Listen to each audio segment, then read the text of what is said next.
가을이 여러분 깊어지고 있습니다. 근데 가을이 참 좋으시죠? 대부분의 사람들에게 사계절 중 어느 계절이 좋습니까? 하면 다 뭐라고 해요? 가을입니다. 그렇게 말씀하시는 것 같습니다. 가을은 다른 때보다도 이 천지 만물의 아름다움 그리고 하나님이 허락하신 풍요로움을 누릴 수 있게 하시는 것이 참 좋습니다. 하나님께서 천지 만물을 아름답게 지으시고 그 자녀들이 많은 것을 누리며 살게 하셨습니다. 우리가 많은 것을 누리고 자유함 속에 살거든요. 많은 자유함 속에 사는데 그 중에서 꼭 기억을 하고 지켜야 할 것이 있습니다. 그게 무엇일까요? 하나님의 자녀로 이 세상 살아가면서 많은 것을 누리고 자유함 속에 살아가고 있습니다. 그런데 그 가운데서도 우리가 꼭 지켜야 할 것이 있다는 사실을 놓치시면 안 되는 겁니다. 이게 뭘까요, 여러분요? 하나님께서 이 세상을 아름답게 창조하셨죠. 그리고 아담과 하와에게 말씀하십니다. 생육하고 번성하라. 땅을 정복하고 땅을 다스리라. 그렇게 말씀했습니다. 그러니까 이제 이 땅에 있는 모든 것이 아담과 하와에게 다 허락하셨어요. 마음껏 누리고 가지고 이용하고 다스리며 살아라. 그랬습니다. 그러니까 엄청난 자유와 권한이 주어졌죠. 오늘날 어떤 왕이 있고 뭐 대통령이 있다 할지라도 아담과 하와가 누린 것 같은 자유함, 아담과 하와가 누린 것 같은 그런 권한을 누리지는 못했을 것입니다. 아담과 하와는 그런 많은 것을 소유하고 누리고 사는데 그때 하나님이 또 이런 말씀도 주시는 거예요. 그런 중에 선악을 알게 하는 나무의 열매를 먹으면 안 된다. 그렇게 일러주셨습니다. 왜 하나님이 많은 것을 허락하시고 누리고 자유를 누리게 하시면서 선악을 알게 하는 나무의 열매만큼은 먹지 말라고 말씀하셨을까요? 그것은 아담과 하와는 왕이지만 이 세상의 모든 것을 다 소유하고 누릴 수 있지만 늘 누가 계신다는 것을 기억해야 됩니까? 하나님이 창조주 하나님이 계신다는 사실을 기억해야 됩니다. 세상의 모든 것을 다스리고 생육하고 번성하지만은 하나님을 생각을 하고 그 말씀에는 순종해야 되는 겁니다. 이것이 뭐예요? 이게 믿음이죠. 이게 믿음입니다. 그래서 이런 믿음을 지켜야 한다 말씀하셨습니다. 그래서 히브리서 11장 6절을 보시면 이제 다 암송하시죠? 아직도 암송이 안 되는 분은 읽으셔도 되고요. 함께 한번 보실까요? 믿음이 없이는 하나님을 기쁘시게 하지 못하나니 하나님께 나아가는 자는 반드시 그가 계신 것과 또한 자기를 찾는 자들에게 상 주시는 이심을 믿어야 할지니라. 아멘. 정말 아멘이십니까, 여러분? 이런 이 말씀에 아멘하면서 나아가는 우리 모든 성도들 되셔야 할 줄 믿습니다. 성경에 나오는 믿음의 사람들이 다 이런 믿음 가지고 살았습니다. 이런 믿음 가지고 살았어요. 이런 믿음을 가짐으로 말미암아 상식을 넘어서고 어떤 유혹을 물리치고 자신의 승리를 넘어서는 그런 하나님의 역사하심을 경험하며 살았어요. 그래서 그런 사람들의 이름이 히브리서에 보고 이 11장에 보면 영웅의 이름이 쭉 나열됩니다. 제일 먼저 누가 나왔습니까? 믿음으로 아벨은, 그 다음에 믿음으로 에녹은, 믿음으로 노아는, 그리고 아브람, 이삭, 야곱, 요셉. 요셉 다음에 누가 나오던가요? 모세, 그 다음에 기생, 라합, 그리고 지난 시간에 누가 나왔습니까? 기도원이 나왔습니다. 오늘 살펴볼 이 믿음의 사람은 참 용사예요. 용사입니다. 이 사람은 용사라고 하는 말이 너무 어울리는 사람입니다. 용사라는 사람이 너무 어울리는 사람이에요. 누구이죠, 여러분요? 삼손입니다. 히브리서 11장에 믿음의 사람을 쭉 얘기하면서 그 가운데 삼손의 이름이 나오는데 이 삼손에 관해서 좀 자세한 것은 삼손은 신분이 뭐예요? 왕입니까? 선지자입니까? 제사장입니까?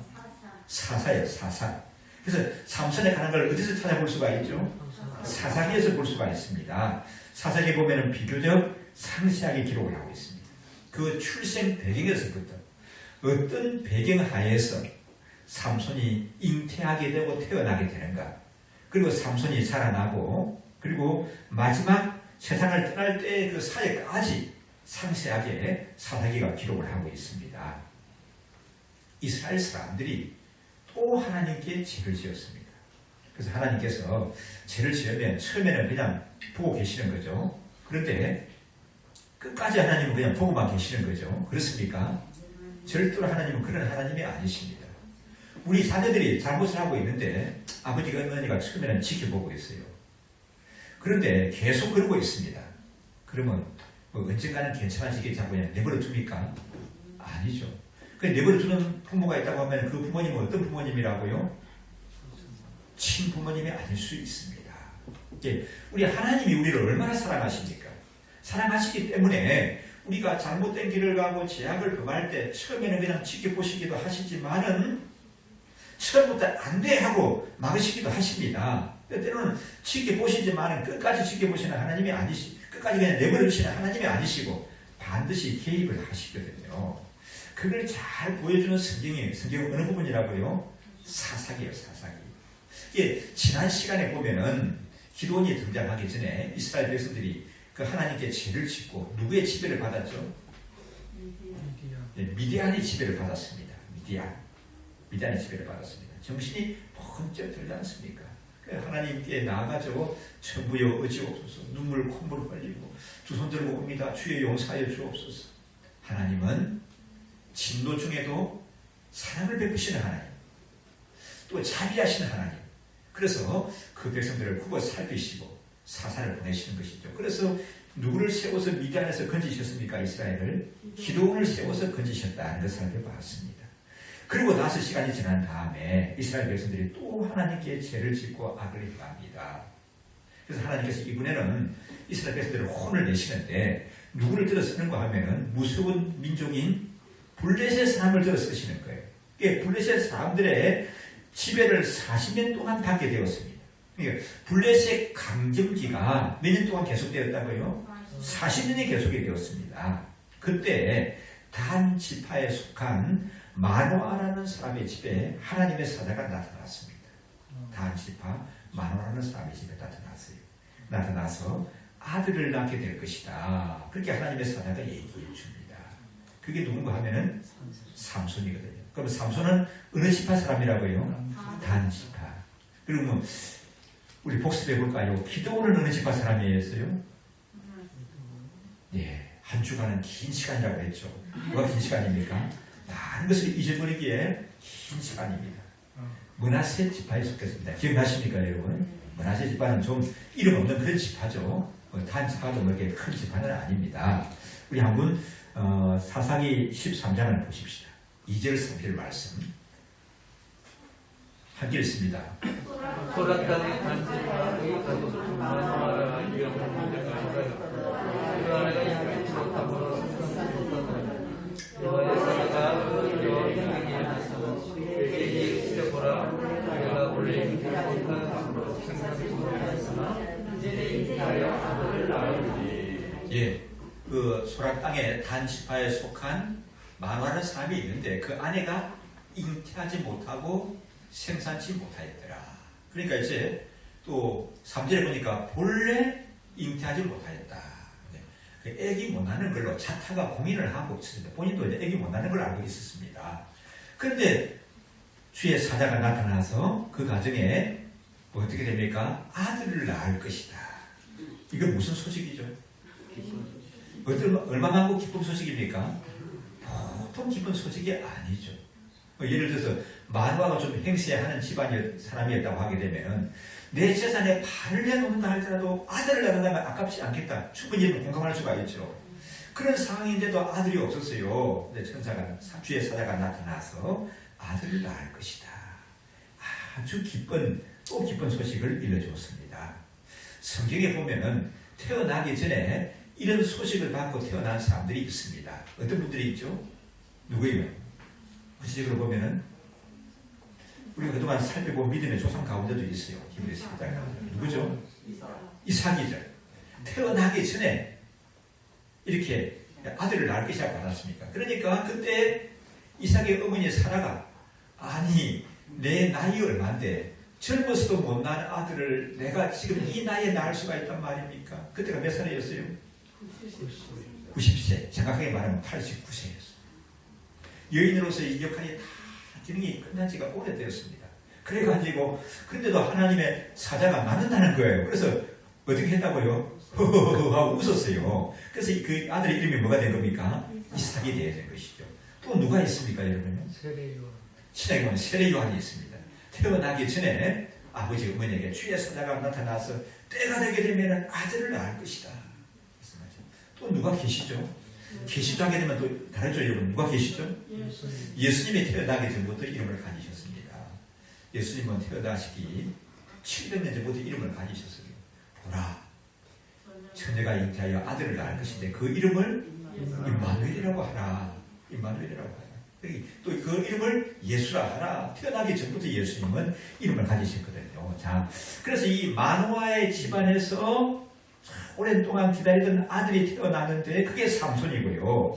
그 아들 삼손은 어떤 사람이고 하면은 나시린이에요. 특별히 나시린이기 때문에 꼭 나시린의 의무를 지키면서 살아야 하는 겁니다. 우리 13장 5절 말씀을 한번 보시면요. 내가 잉태하여 아들을 낳으리니 그 머리에 삭도를 대지 말라. 이 아이는 태에서 나옴으로부터 하나님께 바친 나시린이 되니라. 그가 블레셋 사람의 손에서 이스라엘을 구원하기 시작하리라. 그래서 삼손이 태어나면서부터 그 사역이 힘있게 펼쳐지게 됩니다. 어릴 때 주일학교를 다닐 때 삼손의 얘기를 들으면서 얼마나 통쾌하고 힘을 얻고 재밌었는지 몰라요. 이제 우리 일제강점기라든지 우리나라 어려움을 겪을 때 많은 사람들이 주일학교를 다니면서 이 삼손의 얘기, 또 누가 있죠?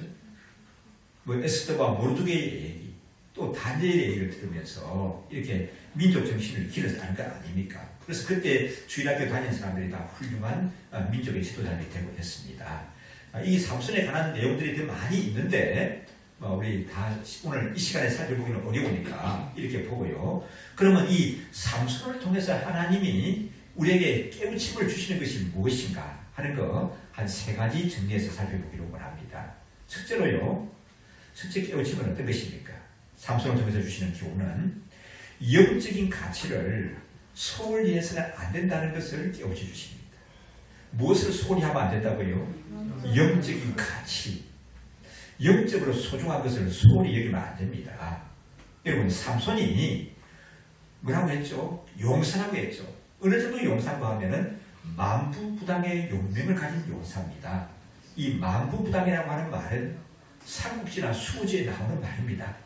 큰 장수를 얘기할 때 10,000명의 군사가 달려들어도 당해내지 못할 그런 힘을 가진 장수다. 그렇게 말하죠. 그래서 삼손이 그런 용사였지 않습니까?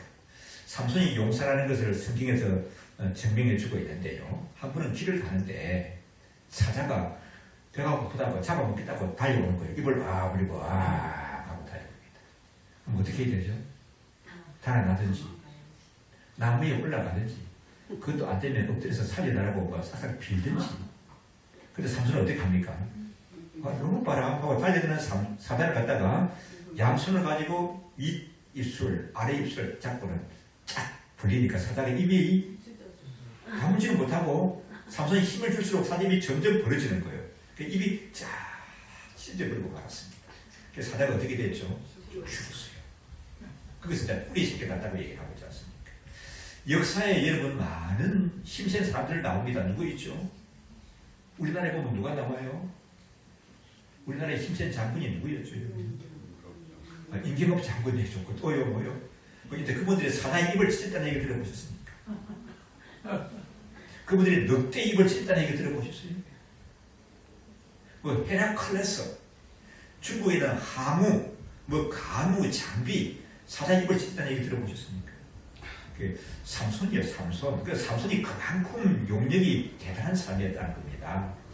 한 분은요, 또 있는데, 블레셋 군대가 쳐들어오는데, 보니까 1,000명이나 됩니다.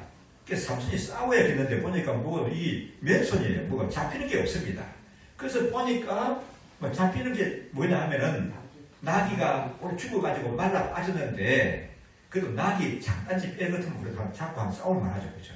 근데 이거는 손에 치기도 어려운 나귀 털백 하나 잡힙니다. 그걸 들고 블레셋 사람 1,000명을 쳐서 물리치고 이겼다는 거 아닙니까? 대단하죠.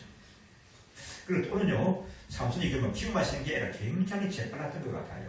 빨랐어요. 몸이 빨랐다는 걸 어떻게 알 수가 있습니까? 한 번은요, 유를 몇 마리 잡았어요? 300마리를 잡았습니다. 꼬리를 묶어가지고요. 이 300마리를 잡아가지고 꼬리를 묶었습니다. 그래도 그날요, 불을 붙였어요. 이거 그러니까 꼬리가 타지면서 여우가 어떻게 되겠습니까? 날 살리라 하고 어디를 뛰어요, 전부 다?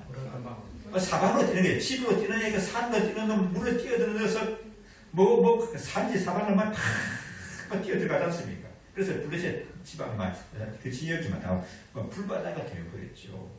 자, 그런 삼손입니다. 근데 그런 삼손이 사사기에 보게 되면은 어떻게 됩니까? 블레셋 사람에게 붙잡혔어요. 꽁꽁 묶여가지고 힘을 쓸 수가 없어.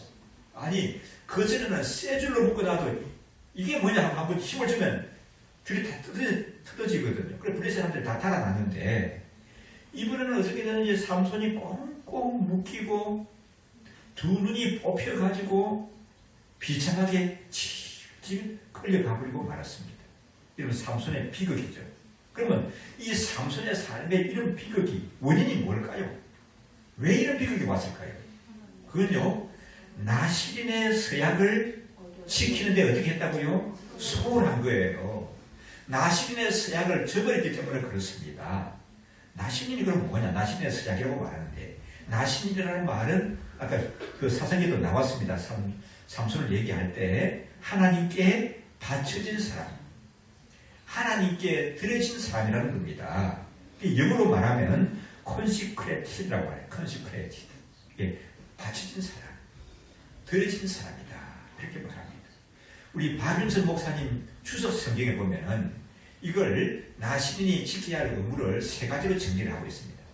박윤선 목사님 추석에서 그냥 이게 만들어낸 게 아니라 성경에 있는 나시린의 의무를 이렇게 정리를 세 가지를 했어요. 그 보면 첫째 뭘 해야 되나 하면 나시린은 포도주나 술을 마시지 말라. 두 번째는요, 뭘 깎지 말라? 머리털을 길게 기르고 깎지 말아라. 그렇게 말합니다. 세 번째는요, 그 몸을 성결하게 구별하는 동안에는 시체를 만지지 말라. 더러운 것을 만지지 말라 그랬습니다. 왜 포도주나 술을 마시지 말라고 했을까요? 이런 술을 먹게 되면 어떻게 됩니까? 취하게 되고, 취하게 되면 어떻게 되죠? 정신이 흐려져요. 정신이 흐려져가지고 제대로 역할을 할 수가 없습니다. 그러니까 포도주나 술을 마시지 말라는 것은 영적으로 항상 깨어 있어야 된다는 거예요. 영적으로 항상 깨어 있어야 된다는 걸 말하는 겁니다. 나시기는. 그러면 머리를 깎지 말라는 건 뭡니까? 머리 깎는데 시간이 들어요. 저는 요즘 한 달에 한 번씩 이발하러 가야 되잖아요. 안 가면 제 아내가 몹시 뭐라고 그래요. 안 간다고. 이발을 좀 안 한다고. 이발하고 염색해야 된다고. 그래서 저는 이발하고 염색하는 시간이 몹시 아까워요. 갈 때마다 이게 한 시간이 더 걸리는데 그 누구에 앉아있냐면 이거 뭐 좀 활용할 수 있는 시간이 없나. 이발소 가보셨습니까? 뭘 이렇게 탁 묶어가지고 줄을 씌우고요. 입히고요. 그래가지고 이게 이발 깎고 염색하니 꼼짝 못하고 끝날 때까지 머리 감기 때까지 앉아 있어야 돼요. 이렇게. 그래서 삼손이 시간이 모자라서 시간을 활용해야 되기 때문에 바쁜 사람이기 때문에 머리를 깎지 말라고 했을까요? 그럼 왜 그랬을까요? 머리를 깎지 말라고 하는 것은 하나님께 늘 복종해야 된다는 것을 의미합니다. 하나님께 늘 복종하고 살아야 된다는 의미고요. 또 이 시체를 만지지 말라는 것은 뭘 말할까요? 죄악을 멀리하는 겁니다. 자, 시체는 왜 시체가 생기는 거죠? 시체 전에 뭐가 있어서 시체가 생기는 거예요? 죽음이 있어서 생기는 거죠. 그럼 왜 죽음이 오게 된 겁니까? 죄의 싹은 사망이다. 죄의 결과는 사망이다. 그렇게 말했죠. 죄의 결과로 사망이 온 겁니다. 그래서 시체를 가까이 하지 말라는 것은 죄를 멀리하라는 것을 상징하는 겁니다. 삼손은 힘이 있는 사람이죠. 역사상 그 누구하고도 비교할 수 없는 큰 힘을 가진 용사입니다. 큰 사람입니다. 그렇지만 삼손은 뭘 지켜야 합니까? 나시린의 서약은 지켜야 합니다. 맞습니까, 여러분요? 그러면 삼손이 살아가는 데 있어서 여러 가지 누리는 게 많고 힘이 있고 권한이 있고 또 권세가 있잖아요. 그래서 그 나시린의 서약을 지켜야 하기 때문에 혹시 불편했을까요? 아니죠. 나신의 서약을 지켜야 하는 것은 삼손의 삶의 특히 일부를 제한했을지 모릅니다. 그런 엄청난 자유가 있었습니다. 그렇지만 삼손은 많은 것을 누리면서도 나시린의 의무는 지켜야 하는 겁니다. 그래서 삼손에게 있어서 나시린의 서약을 지키는 것은 무엇보다 중요해요? 그렇죠. 생명보다 중요한 겁니다. 여러분, 살아가다 보면 생명보다 중요한 게 있습니까? 생명보다 중요한 게 뭐 어디서 있어요. 그래서 책임을 지는 그런 자리에 나갔을 때 보면 생명보다 더 소중한 것들이 있습니다. 여러분. 그래서 그 생명보다 소중한 걸 지키지 못하는 사람들이 나중에 막 이렇게 욕을 먹고 막 그렇게 하는 거 아닙니까? 막 매국노라고 매도되고 그렇게 하는 거 아닙니까?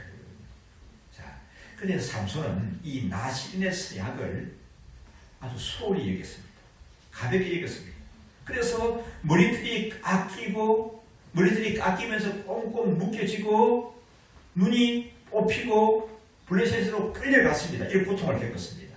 그러면 삼손이 이런 고통을 겪고 이런 비극을 겪는 것은 삼손 개인의 혼자만의 비극으로 끝나는 것이 아닙니다.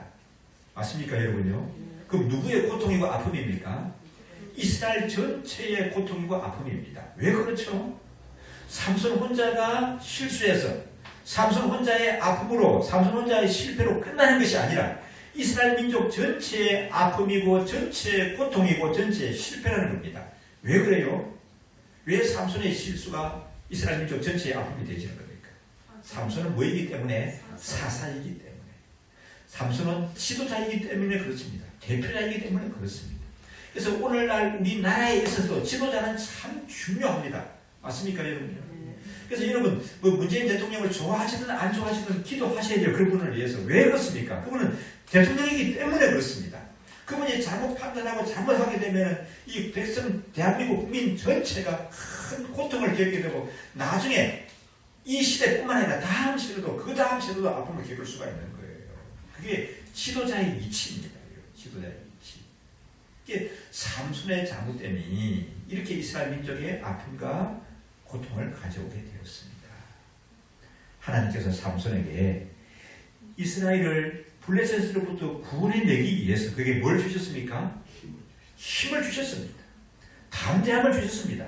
능력을 주셨고 실력을 주시고 사사직분을 주신 거거든요. 자, 우리가 살펴본 믿음의 사람들 가운데 보게 되면 관계됐던 사람들 중에도 이런 어리석은 사람들이 들어있어요. 어떤 어리석은 사람들이 있는 거 보게 되면 우리가 이삭을 살펴보고 야곱을 살펴볼 때 그 안에 참 이 삼손이 실수한 것과 같은 삼손이 나신의 서약을 소홀히 여긴 것과 같은 그런 어리석음을 범하는 사람이 있었죠. 누가 나옵니까? 그렇죠. 에서죠. 이삭과 야곱 사이에. 이삭과 야곱 사이에. 자, 그 에서는 뭡니까? 뭘 소홀히 여겼습니까? 장자의 명분을 소홀히 여겼습니다. 에서는 이런 거죠. 우선 내가 먹고 사는 것이 중요하다. 내 손에 쥐고 있는 이게 중요하지.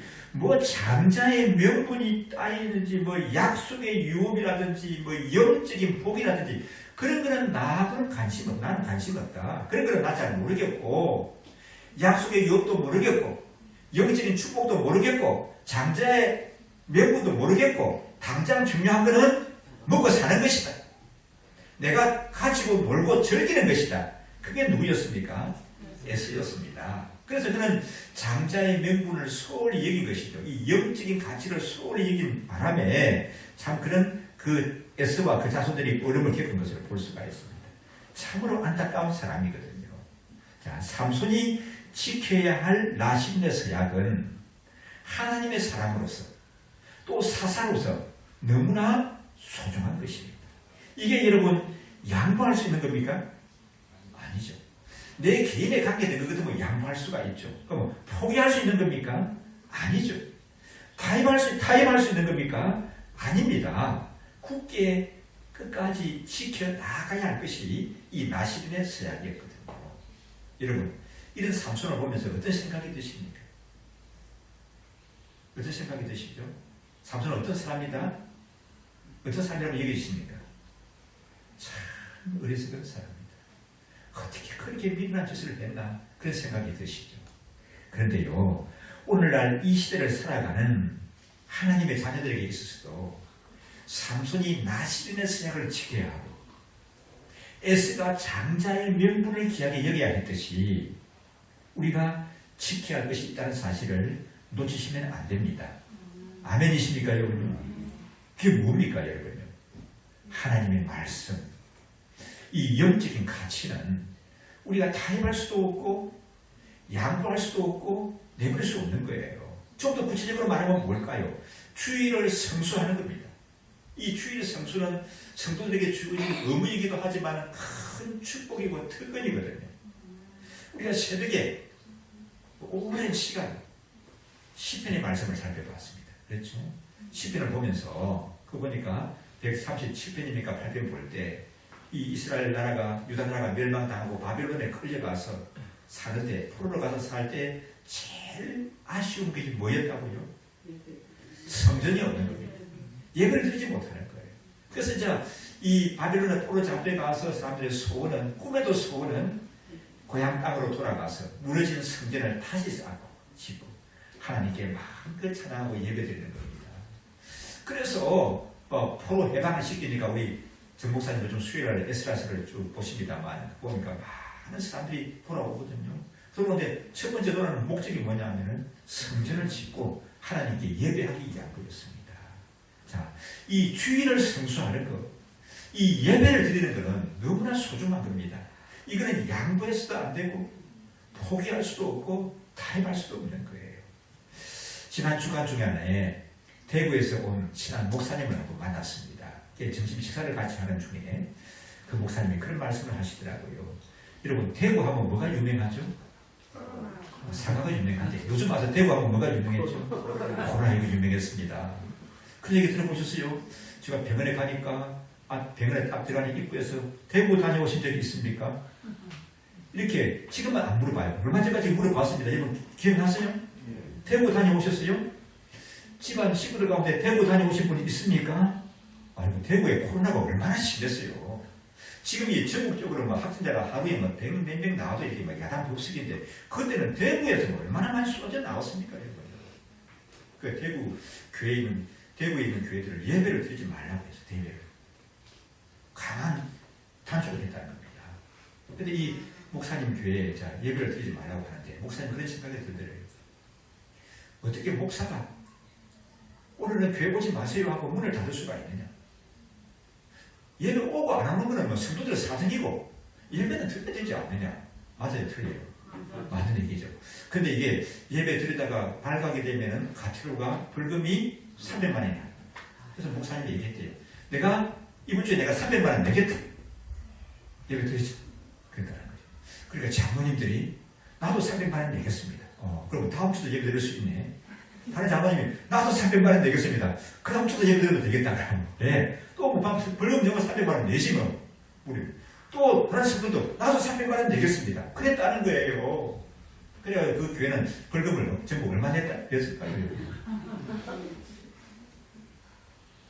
단속해가지고 예배 드렸다고 가티를 부과할 거라고 갔대요. 300만 원 벌금 고지사한다고. 근데 그 다음날 전화가 왔더랍니다. 처음이고 하니까 우리 그냥 봐드리겠습니다. 다음에 조심하십시오. 그리고는 그냥 지나가 버렸대요. 그게 무서워가지고 300만 원 내는 게 무서워가지고 예배를 안 드렸다면 어떻게 될까요? 자, 우리가 지켜야 할 그런 영적인 가치 또 우리가 지켜야 할 본분이 있다는 사실을 여러분 놓치서는 안 됩니다. 그런 거는 타협의 대상이 아니에요. 양보하는 거예요. 그런데 삼손은 왜 그랬죠? 여인의 눈물에, 여인도 어떤 여인입니까? 이방 여인의 눈물에 막 깜빡 넘어가 버리고 말았습니다. 그래서 나시린의 비밀을 다 누수해 버리고 말았어요. 한번 보실까요? 사사기 16장 17절의 말씀. 읽겠습니다.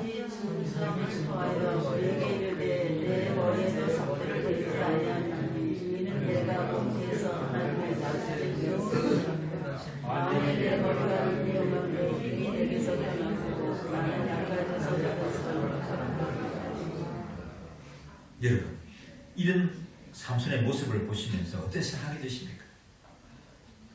어떤 생각이 드세요? 삼손은 어떻다? 일부 예배 때 말하니까 금방 나온 말이 뭐였을까요? 바보, 천치.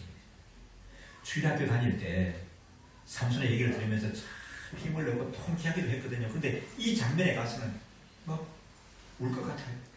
그래 답답하고 어리석기로 그 바보같이 어떻게 그런 비밀을 술을 먹고는 그냥 여자한테 그냥 얘기해버린다는 말이냐. 어리석은 사람. 그렇게 생각이 됐거든요. 오늘날 이 시대를 살아가는 우리들에게 있어서 하나님이 자녀들이 지켜야 할 영적인 가치들이 있다는 사실들을 명심하셔야 할 줄 믿습니다. 그 가치를 여러분 소중히 여기셔야 됩니다. 그 가치들을 소중히 여길 때 내가 하나님의 사람으로서 힘있게 살아갈 수가 있습니다. 그걸 여러분 시시하게 여기게 되면 믿음 생활이 시시해집니다. 우리가 꼭 지켜야 할 영적인 가치들을 잘 지키며 나가야 합니다. 두 번째로 깨우침을 받아야 할 게 무엇인가 하면은 삼손은요 뭐에 문제가 있었습니까? 이성관계에 문제가 있었습니다. 시댁하고 장가가는 것이 나쁜 것이 아닌데 삼손은 이 이성관계에 큰 문제가 있었던 것이죠. 누구를 가까이 했습니까? 이방 여인을 가까이 했는데 이거는 혈통적으로 블레셋 사람이기도 하지만 더 문제는 뭐냐 하면은 하나님을 모르는 사람입니다. 하나님을 모르는 사람입니다. 그러니까 우리가 결혼을 할 때 여러분 누구와 결혼하지 말라고 얘기를 해요? 누구와 결혼해야 됩니까? 우리 다들 결혼을 하시는데 우리 한윤 자매가 결혼을 제일 빨리 할 것도 같네. 당신들보다 빨리. 한윤 자매는 시집을 갈 때 첫째 조건이 뭐예요? 남편 될 사람의 조건이 뭐 해야 될까요? 아버지가 되는 거예요. 아버지 뭐 해야 되는 거예요? 딸 사이를 보는데 고르고 이제 골라서 볼 겁니다. 따님이 훌륭하시니까 그에 맞는 또 훌륭한 사이를 보실 거 아니에요. 근데 뭐 해야 되는 거예요? 그래 예수 믿어야 되는 겁니다. 이건 그것이 1조건입니다. 아무리 조건이 좋고 스펙이 좋고 좋은 집안에 있어도 예수 안 믿는다고 하게 되면 이건 여러분 달리 생각하셔야 됩니다. 꼭 결혼해야 된다고 하게 되면 그럼 결혼식 하기 전에 뭐 하시라고요? 복음을 전해서 그 세례까지는 바뀌게 되면 세례는 어떻게 세례 받습니까? 그냥 세례 주는 게 아니에요. 우리 교회에 간혹 그런 사람들이 나타납니다. 목사님, 내가 어디 취직을 하는데 세례교인 증명서 해달라고 합니다. 그 세례교인 증명서 한번 해주십시오. 여러분 누구라면 알 수 있는 분인데도 있어요. 그래서 제가 해드리겠습니까? 안 해드리겠습니까? 왜 안 해드리죠? 해줄 거니까 다음부터 교회 나오세요. 그럼 되잖아요. 그런데 여러분 그게 됩니까? 안 됩니까? 세례를 주는 건 내가 혼자 하는 게 아니고 장로님들하고도 의논해야 되죠. 그래서 그분 돌려보냈습니다. 그 대신 내가 추천서는 써드리겠습니다. 세례를 받을 때 왜 세례를 아예 아무나 매일 세례를 안 줘요? 이렇게 교회 와가지고 나 세례 받을게 하고 그냥 안 두고 가는 이유가 뭡니까? 중요한 게 뭐죠? 신앙 고백이 있어야 하거든요. 맞아요? 나는 지인이고 예수님이 내 구주라고 하는 신앙 고백이 있어야 되는 겁니다. 그래서 이런 신앙 고백이 있는 사람들, 최소한 세례를 받은 사람, 그분하고 결혼해야 된다는 사실들 잊지 말았으면 좋겠습니다. 그래서 삼손은 그 여인의 그래서 이름이 나와 있죠. 이름이 뭡니까? 드릴라라고 하는 이 여자에게 빠져가지고는 삼손의 인생은 다 망가져버리고 말았습니다. 맞습니까?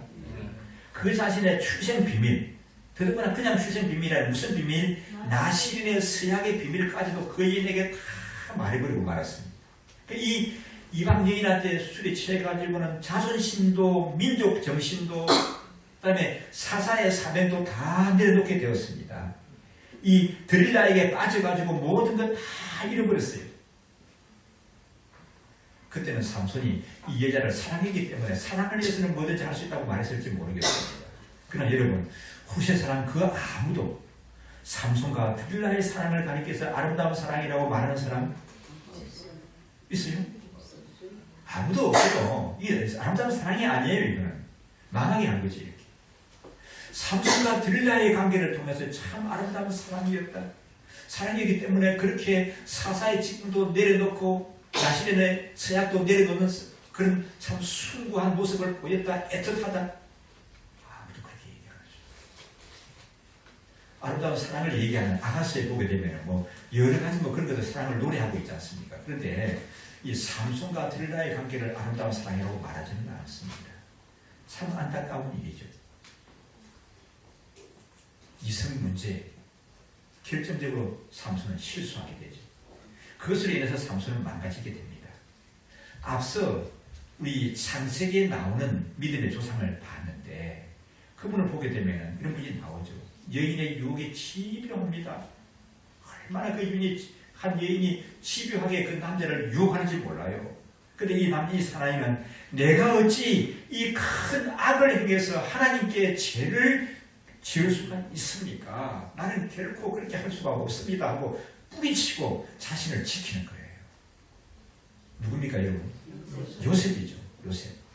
그래서 요셉이 그렇게 귀하게 쓰임받은 이유가 어디 있습니까?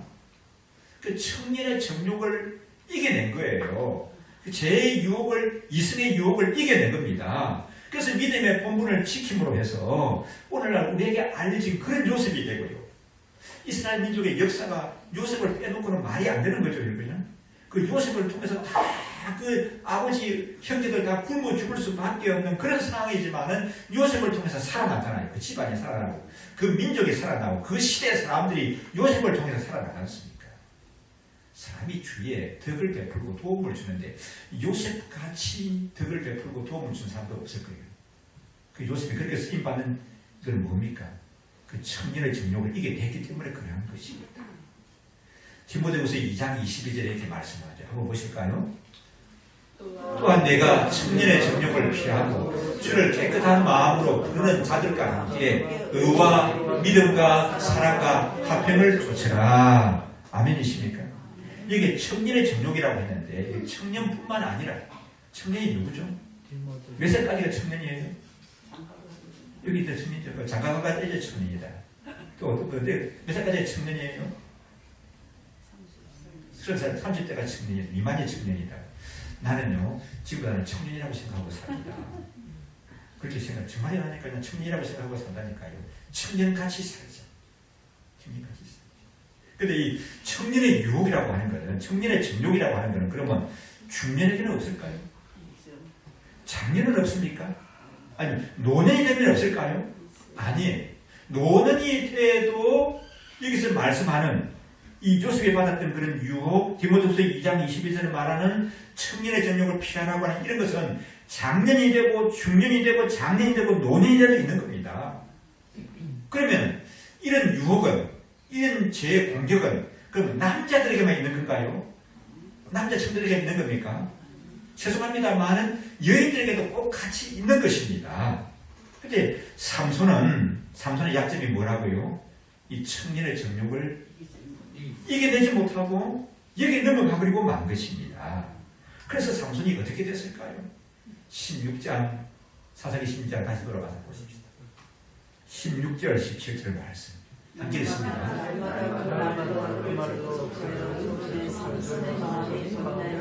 예, 거기까지. 들리려 하고 사는 거예요. 우리 식으로 말하면 살림을 차리고 사는데 얼마나 깨가 쏟아지고 알콩달콩 또 그 다음에 뭐 좀 좋은 말을 뭐가 있어요? 뭐 행복하게 살았을까요? 그래야 되는 거 아닙니까? 근데 삼손이 어쨌다고요? 보세요. 마음이 번뇌하여서 죽을 지경. 마음이 번뇌하여서 죽을 지경. 그 사랑하는 여인을 위해서 내 목숨을 바치도 아깝지 않고 우리 아버지, 어머니, 우리 조국을 다 배반하고도 가질 수 있는 사랑이라고 생각했는데 그 들릴라와 사랑이라고 하는 것에 빠져서 살아가 보니까 마음은 어때요? 번뇌로 가득 찼는데 어느 정도라고요? 죽을 지경이에요. 죽을 지경. 죽을 지경이라는 거예요. 행복하게는 그냥 죽을 지경이라는 거죠. 죽을 지경. 이게 뭘 말합니까? 죄의 유혹에 넘어가게 되면 제가 달콤하게 보여도 그 결과는 결코 뭘 가져다 주지 않습니까? 행복을 가져다 주지 않습니다. 그 예를 누가 잘 보여주고 있어요? 삼손이 보여주고 있습니다. 삼손 같은 용사도 여기에 빠져버리게 되니까 죽을 지경이에요. 죽을 지경. 죽을 지경. 살아도 사는 게 아닙니다. 그래서 17절 다시 보시면요. 삼손이 진정을 토하여 그에게 이르되 내 머리에는 삭도를 대지 아니하였다. 이는 내가 못해서 하나님의 나신이 되었습니다. 만일 내 머리가 밀리우면 내 힘이 내게서 떠나고 나는 약하여서 다른 사람과 같을 것이다. 그래서 이 죄가 달콤하게 유혹하는 데 넘어가가지고 삼손은 파멸에 빠지고 말았습니다. 이 시대에 살아가는 많은 사람들이 삼손이 겪은 이런 죄의 유혹 속에 살아가고 있습니다. 남자는 남자대로, 여자는 여자대로, 젊은이는 젊은이대로, 연세가 드신 분은 연세가 드신 분들대로 이런 죄의 유혹이 치료하게 우리 주위에 있어요. 그러나 여러분, 이런 죄의 유혹을 누구를 바라봐야 됩니까? 하나님을 바라봐야 됩니다. 또 누구를 보니까 이런 것을 그게 결코 우리에게 만족을 줄 수가 없고 기쁨을 줄 수가 없다고요. 삼손을 보십시오. 삼손을. 근데 이런 죄의 유혹을 이겨낸 누구를 보면 됩니까? 또 요셉을 보십시오. 어떡하지? 요셉을 보십시오. 삼손을 생각하게 되면 정신이 번쩍 들 줄이거든요. 정신을 차리셔야 되는 거예요. 그래서 말씀과 기도로 거룩하여진다. 이 말씀을 늘 가까이 하고 기도하는 것을 소홀하게 되면요. 삼손처럼 삼손이 들릴라에 빠지는 것과 같이 이 달콤한 죄의 유혹들에 끼어버리게 되는 겁니다. 마음을 빼앗겨버리게 되는 거예요. 그렇게 죄를 범할 가능성이 훨씬 더 많아지게 되는 겁니다. 근데 이 참 말씀을 가까이 하게 되고 날마다 기도하는 이런 것이 경건이 쌓여지게 되면은 그런 것들을 분별할 수가 있고요. 물리칠 수 있는 힘이 생기는 거예요. 뿐만입니까? 그런 죄가 그런 사람에게는 가까이 오질 않아요.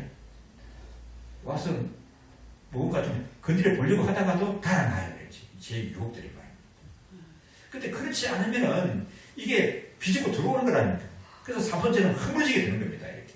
그래서 주의 말씀과 기도로 거룩함을 날마다 추구하면서 나아가는 저와 여러분 되셔야 줄 믿습니다. 세 번째로 이 삼손을 통해서 깨우침을 주시는 것이 무언가 하게 되면 하나님은 진노 중에서도 뭘 잊지 않으시는 하나님이라고요. 하나님은 그 백성들이 죄를 지었을 때 진노하시는 하나님이에요. 그런데 진노 중에서도 뭘 잊어버리지 않는 하나님? 자비를 잊어버리지 아니하시는 하나님. 사랑을 잊지 아니하시는 하나님입니다. 그래서 자비의 하나님이시고 사랑의 하나님이세요. 세 번째로 생각할 수 있는 것은 회개하는 심령에 은혜를 베풀어 주십니다. 회개하는 심령에 은혜를 베풀어 주시는 거예요. 삼손이 머리털이 잘리고 힘이 빠졌습니다. 두 눈이 뽑혀가지고 앞을 보지 못합니다. 그리고 이제 블레셋 사람들에게 이리저리 끌려다니면서 재주를 부리면서 삽니다. 사람들이 삼손하게 되면 다 죽어서 벌벌 떨거든요. 블레셋 사람들이. 근데 삼손이 잡혀와가지고 눈이 빠져가지고 보니까 야, 그 삼손 불러서 재주 한번 부려보게 해라. 야, 하고 통쾌함을 느끼면서 온갖 조롱과 매실을 다 쏟아내는 거거든요. 삼손이 그런 자리에 불려갔는데 블레셋 사람들 남녀노소 고관 대장 엄청나게 많은 사람들이 한 건물에 모이는 거예요. 그때 삼손이 깨닫습니다. 기도합니다. 삼손이 기도했다는 것은 이 장면에 처음 나와요. 앞에 힘세고 막 블레셋을 때려잡고 잘 나갈 때 기도했다는 표현을 찾아보지는 못했습니다. 그런데 이 장면에 와서 삼손이 어떻게 합니까? 기도합니다. 하나님께 강하게 부르시죠. 하나님이 뭐라고 말씀하실까요? 야, 이 녀석아, 내가 너에게 아무에게도 주지 않는 그런 힘을 줬지 않느냐? 그때는 뭐하고? 내 나라를 다 말아먹고 나서 이제 와서 나를 찾느냐? 하나님은 그런 하나님이시다? 아니시다? 아니세요. 그 순간에라도 기도하니까 하나님이 그 간절히 부르시는 삼손의 기도를 들으십니다. 응답을 주십니다. 우리 16장 28절 또 29절 30절 한번 보실까요? 여호와께 부르시되 가로되 주 여호와여 구하옵나니 나를 생각하옵소서. 하나님이여 구하옵나니 이분만 나로 강하게 하사 블레셋 사람이 나의 두 눈을 뺀 원수를 단번에 갖게 하옵소서 하고 집을 버티 내 기둥을 하나는 왼손으로 하나는 오른손으로 끼워 의지하고 가로되 블레셋 사람과 함께 죽기를 원하노라 하고 힘을 다하여 몸을 굽히매 그 집이 곧 무너져 그 안에 있는 온 방백과 온 백성에게 덮이니 삼손이 죽을 때 죽인 자가 살았을 때 죽인 자보다 더욱 많았다. 그랬습니다. 삼손이 보니까 이제 옆에 눈이 어두워서 안 보이는데 들으면 보니까 기둥 큰 두 기둥이 만져집니다. 그래서 한 손은 이쪽 기둥, 한 손은 이쪽 왼쪽 기둥, 오른쪽 기둥을 붙잡고는 하나님께 기도하여 하나님 나에게 다시 한번 은혜를 주시옵소서. 힘을 주시옵소서. 하나님의 백성들을 괴롭히는 이 왼수의 무리들이 이곳에 가득해나이다. 하나님이여 나에게 힘을 주시고 다시 한 번만 더 나를 들어서 주시옵소서. 그래서 삼손이 힘을 꽉 주는데 성경에 보면 재미나요. 그때 삼손에 뭐가 자라더라? 머리카락이 자라나더라. 그래서 삼손이 마지막에 힘을 쓰는데 그 기둥이 두 개더라 부서져버리고 하는 거예요. 이 기둥이 부서지니까 어떻게 되죠? 그 안에 있는 사람들은 다 죽임을 당하게 되어집니다.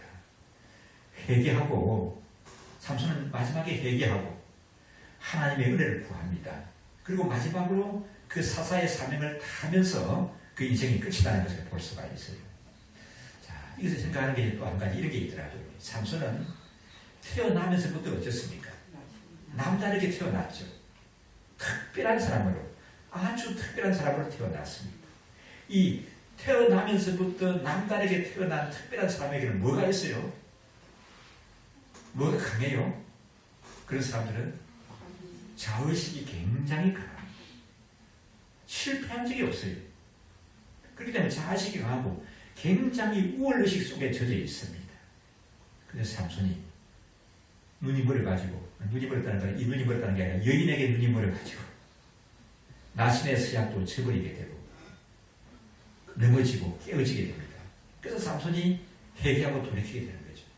그래서 이때 그 마지막에 그 두 기둥을 붙잡고 서서 하나님의 은혜를 구할 때 삼손의 그 상태는 어땠을까요? 이제는 상태와 같은 그런 우울의식에 젖어 있는 자식이 가득 찬, 교만이 가득 찬, 실패를 전혀 모르고 살아온 그런 사람의 모습은 아니죠. 하나님 아버지, 나 같은 것 어디에 쓰였습니까? 하나님은 은혜 아니면 몇 번이고 넘어지고 쓰러질 수밖에 없습니다. 하나님 아버지요, 이제 마지막인데 나에게 이 마지막 은혜를 베푸시자. 나를 들어서 주시옵소서. 그에게는 이런 기도의 속에는 뭐예요? 자의식도 없고 우월의식도 내려놓은 것이고 교만도 내려놓은 것이고 그냥 하나님의 은혜를 사모하고 구하는 거 아닙니까? 이런 삼손에게 하나님이 은혜를 주셨습니다. 그래서 삼손이 마지막에 쓰임받고 사사의 소명을 다하는 것이죠. 하나님의 사람들은 자존감은 가지셔야 됩니다. 맞습니까? 아멘이시죠. 그러나 우리 우월의식에 젖어 살면 안 됩니다. 여러분, 교만하시면 안 돼요. 보면은, 때때로 보면 나도 모르게 이 교만이 막 자라나더라고요. 이렇게. 그런 것들을 내려놓으셔야 됩니다. 그래서 늘 주님의 은혜를 구하고 하나님께 쓰임받는 성도들 되시기를 주의 이름으로 축원합니다. 우리 마음을 모아서 또 말씀 생각하며 합심해서 기도하십시다. 하나님 아버지, 참 삼손을 생각합니다. 그 영적인 가치를 또 참 소중히 여기고 붙드는 나의 믿음 생활 되게 하여 주옵소서. 많은 죄의 유혹이 있습니다. 말씀과 기도로 거룩해져서 그런 죄의 유혹을 구별하고 분별하게 하시고 내 자신을 지켜내는 사람들이 되게 하여 주옵소서. 그리고 늘 하나님 앞에 겸손히 우월의식도 내려놓고 자식도 내려놓고 교만도 내려놓고 겸손히 하나님의 은혜를 구하며 쓰임받는 사람 되게 하여 주옵소서. 함께 기도하겠습니다.